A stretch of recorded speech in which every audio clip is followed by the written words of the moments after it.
Uganda ne mu Buganda tubaze ku mulamwa nange ne mugamba nja kukwatako tubakyuse tubaze ku mulamwa netugamba tujja kukola n'ekiwandiiko ekitongole tujja kutambula okuva ekisolo okutuuka ezombo tuza abavuka ba Uganda ku mulamwa ne Patrick Mulwana ono Allen Skin tumwaniriza nnyo kamawo okuwa ensi obubaka bwange ajja kujja ababuuzeeko ndoza abakolera ekimusinga okumwagalako bwekuli olugende maaso. Just like I was observing at the beginning of my statement, that there is time for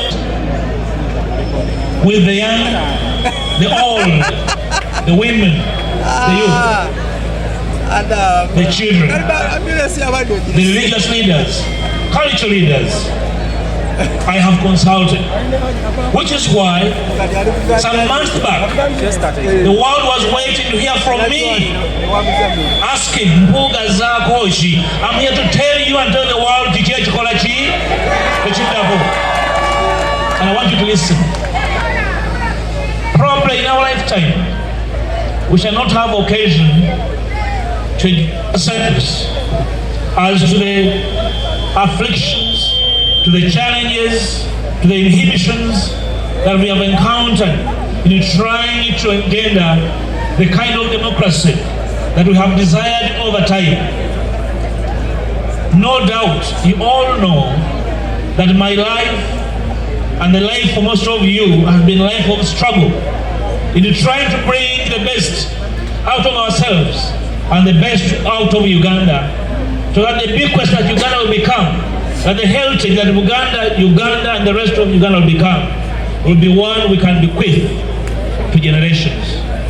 Twali kubuusabuusa nze nammwe tulwanye olutalo ebbanga ddene, bannaffe bafiiriddemu, abalala balemadde, abamu babuzeewo. There's no sight that clarity at the end of the tunnel is visible. Today I'm happy that I'm speaking to you with comrades from across political parties, ANT, FDC, Katonga Group, the DP Bloc, and NUP. This Uganda that was formed 62 years ago. Uganda ngezaalibwa emyaka 62 egiyise.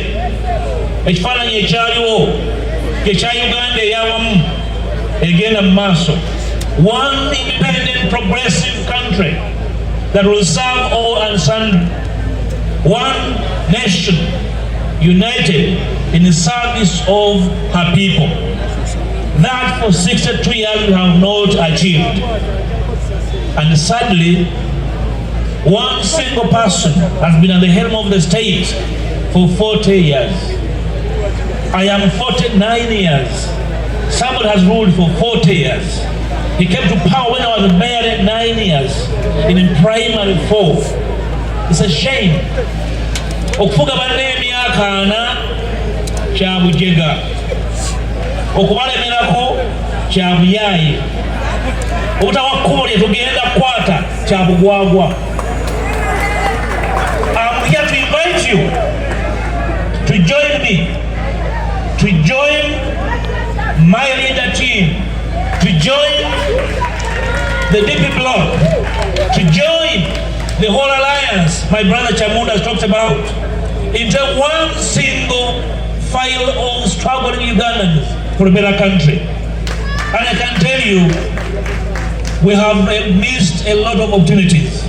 We have lost time, backbiting each other, backstabbing each other, instead of serving the enemy of our common peoples. Omulabe w'abantu baffe gwe tuwadde ekiseera ne mutera wakakeeka ne kapeti emyufu n'atambulirako n'atusekerera n'otukwema n'atuwema ndowooza ng'alaba abantu abalina omukisa okumuggyako obuyinza babukubira mu ngalo abusigazi mu bugenderevu mu kumanya n'obutamanya. Some of our actions have only entrenched the enemy of our common peoples Probably Mr. Museveni would have left power a long time ago. But for our actions, he feels strong and stronger to stay on hold. And the biggest danger for us and generations ahead, that Museveni dreams of his son succeeding him. And some of us are happy that that bequest will also hold. I'm here to invite you to join us, to join every one of us, to join the struggling Ugandans into that common call that we are not going to make that mistake again. And I want to invite you. We have our friends we have left at Kavule. They have their issues. We have Uganda to save. They will save themselves, and we shall save them, they will save themselves. Baganda bafabo sagala bafuula nsonga balina ebizibu bingi Dr. Byanika abyogeddeko. Ebizibu ebibajjudde ebibeetoolodde toli asobola kubuuza kibuuzo, tokkirizibwa kulowooza, tokkirizibwa kufaanana nti olina amagezi, kyabulabe nnyo. Olina kulaga nti otambuza mutwe amagulu ge gali waggulu. Ebyo ebizibu bibamala. And I don't want to make them a subject of this, our struggle. They also need liberation because they have nowhere to go. They have eyes and legs and arms. They have no reason to use them. They are content. Kyembadde nnina okukola nkikoze. Obwongo bwange mbuwaddeyo, amaanyi nga waddeyo ne bino binfuukira ekizibu. Wakyayogera nnyo oluzungu, wakyapulaninga nnyo, wakyalowooza nnyo. I am here to apologize to my brothers that I never gave myself that brain to think. God gave it to me and I have to use it for the benefit of common good. And therefore, they should never be the subject of our struggle because they also need to be liberated. My brothers and sisters, it's time to think anew, time to move afresh, time to dream again, time to struggle again, time to work again together. And while we do this, we don't need to be the most closest of friends. Tetuli wano kubeera ba mukwano nnyo. Tulina obwasseruganda nga bannayuganda. Tulina obwannyinoomu ng'abantu abalina ebirooto ebimu. Tulina obwasseruganda ng'abantu abagenda mu lugendo olumu. Ekyo kitumala. Omukwano tujja gunoonya nga tumaze okutegeera nti obukulu bwa byonna kunola ggwanga. Therefore, tujja kukola n'abantu bonna nga si mikwano gyaffe. Naye nga tugenda olugendo luki? Tetugenda kuggala luggi lwonna. Tugenda kukongola ne ku nzigi ze tulowooza nti z'abalabe baffe. We shall knock on the doors of our enemies for the sake of this country. We shall speak to the people we ought never have spoken to for the sake of Alma Mater, for the sake of our children. Tujja kwogera n'abantu be tolowooza nti balowooza kitono. N'abo abakufu, n'abanyiivu ennyo, n'abasanyufu ennyo. Abantu abo ab'emirundi ena ab'obulabe be mumanyi obulungi. Abanyiivu ennyo n'abasanyufu ennyo. Abayere ennyo n'abakufu ennyo.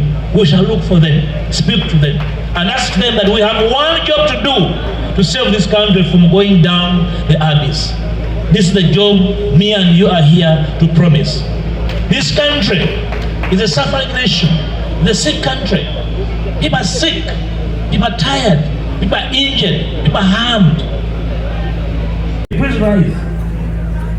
My senior comrade and brother, Samuel young brother, and my young brother, Henry Boa, for the MC hitherto. They have been spoken of as inconsistent. They have been spoken of as unreliable. Who of you is consistent? Who of you is reliable? Who of you knows their next day? These people, for me, epitomize our common struggle. They have been struggling and trying hard. They are such a bad lot. That's why you are here, because they have been struggling. They're working so hard. They are not saints, neither am I one. I wake up every day and I make 100 decisions, but 20 of them are wrong decisions. I wake up every day to be better. They have been struggling. They need our common support to carry on the struggle. Abali ababalenga ne mugamba lwaki mabika akola nnyo, lwaki lubega yakunga abantu ababo yabasibidde mu nyumba b'okunga. Come and we work. Please come and work. We have a big problem in the house. We have a big problem in this country that require our common effort, our common capacity, our different energies, our various efforts and energies and skills. They have done their part. Ajanja wabulwadde bw'obanga olowooza nti basobola kukulemberamu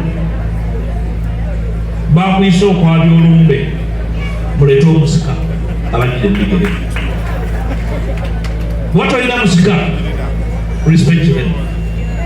When they have challenges like all of us, we shall speak to these challenges like mature people. Tujja kwogera ku nsonga ezikwatako. Ensonga ya Uganda nene nnyo okusinga Mabike, okusinga Lubega Mukago oba nene okusinga nze. I'm only a humble servant of the struggles of our people. Sinze nayini ensonga eno, ensonga y'abantu baffe. That's why we rise every day to make a difference.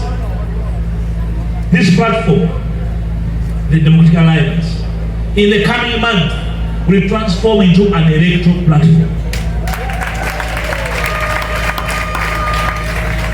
It is beginning as a civic platform. In a few months, we are consulting. It will be an electoral platform which has sponsor candidates, including a president, members of parliament, mayors, councillors, everywhere.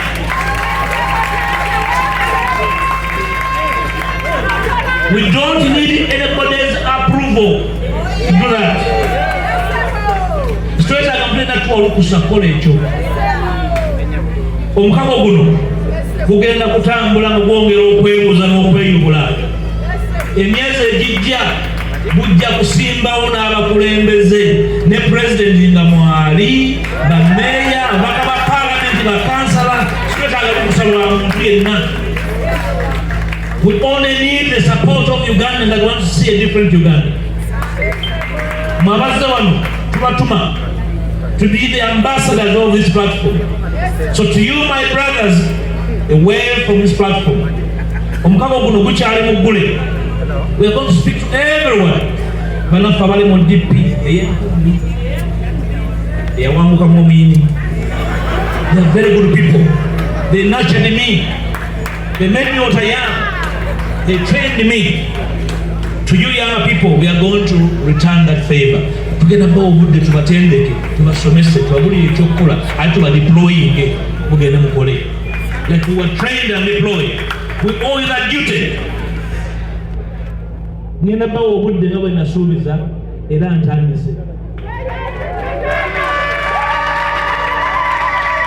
How do we find ourselves in this kind of situation? One of us, a major pillar of our struggle, Dr. Besige, is in a prison. And somehow life is moving on normally as if nothing happened. Because the leading opposition party in Uganda is in deep slumber. Ekibiina ekisinga obunene mu opposition in Uganda, a big concert. That is the plan. The plan is lack of a plan.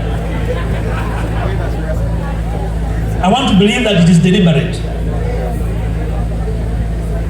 Buli bwala babakola nti abo babasasudde. Bye byafaayo bye twali muyimbi akwata muzinero ngo tebamusasudde okujjako olwo ali mu struggle.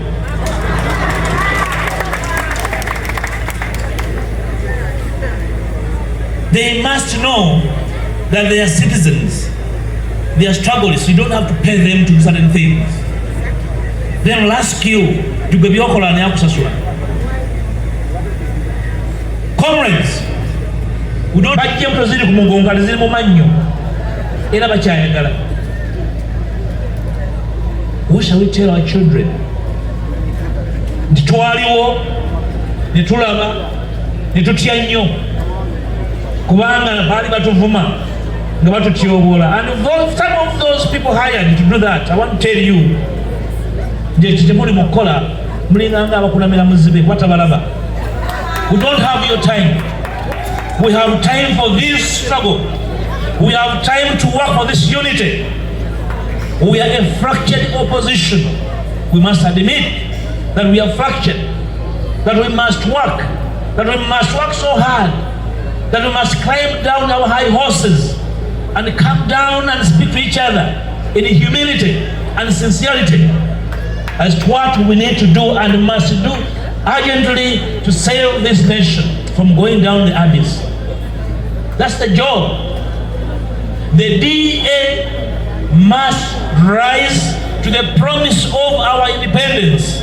We must give hope to the workers, to the people struggling to sustain this country. We must give hope to the teachers who are struggling to keep our children in school and teach without discriminating. Aba science bawa gulunyo, aba humanities bawa wansi. Who does that and is a leader?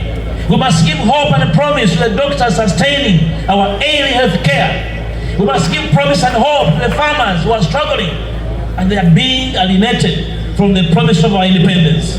We must give hope and promise to the younger people that we can plan better. 75% of this country are younger people below 35 years. They need leaders with a plan, with hope. Beetaaga bakulembeze sabagenda basoloozamu gye bakolera, abagenda balootera babakolera pulaani entuufu. Tunoonya bamusolooza, tunoonya bakulembeze abagenda okulootera abantu baffe, abalimi, abasomesa, abasawo, abasuubuzi, badekolera janga bali wansi yabonaabona ne bajjako omusolo nga abataazaalibwa. They need leadership that will give that promise. That's why we sat down with these, my friends from the DP bloc, to dream again. Today, we are here to announce the birth of the DA, the Democratic Alliance.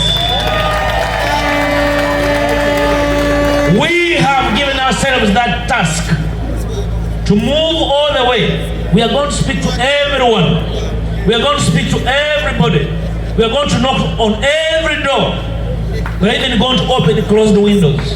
We are going to speak to all in the tunnels, in the jungles, to listen to the promise of this nation, a promise of a new dream. Emyaka nkaaga mu ebiri oba musajja oba totuludde butuluzi oba kusikera okufuna ezadde oba ozikuzizza. Uganda bwebeera muvubuka osobola ojjuwa muwalawo agiwase.